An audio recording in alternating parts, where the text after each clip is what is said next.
Hello everyone, welcome back to the channel. So today I'm going to tell you how to upload full Facebook profile picture without cropping.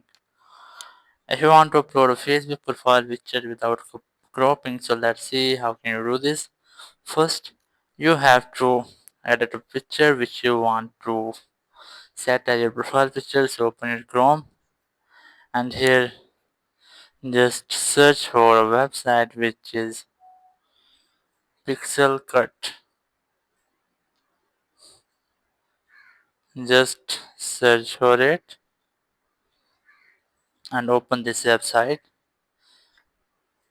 Here you have to upload your photo which you want to add as your profile picture.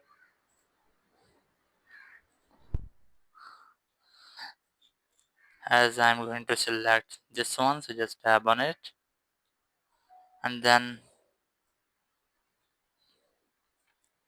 you have to tap on generate. Here you can easily crop the picture, and after doing this just tap on download, and as you can see I have downloaded the picture. Now open Facebook and here go for profile, and profile select the photo and here select the crop photo and then tap on save. And here you can see I have uploaded a full Facebook profile picture without cropping. Thank you very much for watching the video. Until next video, bye bye.